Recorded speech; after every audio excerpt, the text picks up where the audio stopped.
देखिए, इस India UK FTA के तहत सबसे बड़ी बात यह है कि भारत से जितने भी सामान का एक्सपोर्ट यूके में होता है उसमें से 99% जो प्रोडक्ट हैं उस पर अब यूके कोई भी इंपोर्ट ड्यूटी नहीं लगाएगा, यानी 0% ड्यूटी पे वहाँ पे मामला सामान हमारा चला जाएगा।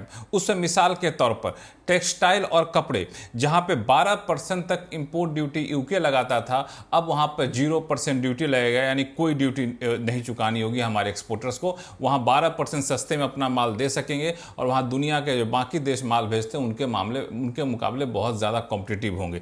यही बात प्लास्टिक रबड़ इंडस्ट्री के साथ है, बेस मेटल इंडस्ट्री के साथ है, केमिकल प्रोडक्ट के साथ है, फर्नीचर स्पोर्ट्स गुड्स के साथ है, जेम्स एंड ज्वेलरी के साथ है, लेदर फुटवेयर के साथ है। वहाँ भी आपको 16% की ड्यूटी लगती थी यूके में जब यहाँ से कोई लेदर फुटवेयर हम भेजते थे। अब वहाँ पे कोई ड्यूटी नहीं लगेगी, 0 ड्यूटी लगेगी। ये सबसे बड़ी बात है। ट्रांसपोर्ट और ऑटो कंपोनेंट जो पार्ट होते थे जो यूके जाते थे, 18% ड्यूटी यूके वहाँ लगाता था, अब वहाँ पे 0 ड्यूटी लगेगी। ये इसकी सबसे बड़ी बात थी। अब इंडिया जो सामान आएगा उसकी भी लिस्ट सुन लीजिए। जो स्कॉच विस्की वाइन वहाँ पे होती है वो इंडियन मार्केट में 2.5% शेयर उनका होता है। वहाँ पे हम लोग 150% ड्यूटी लगाते थे, अब वहाँ पे ड्यूटी हमने काफ़ी कम करने का फैसला लिया है। लग्जरी कार जो यूके से आती थी, जो खासतौर से आपको लैंड रोवर जैसी कार होती थी, उस पर हम 100% ड्यूटी लगाते थे, अब ड्यूटी यहाँ पे कम करने का फैसला लिया है। तो ये फ्री ट्रेड एग्रीमेंट की सबसे महत्वपूर्ण बात है। Dual convention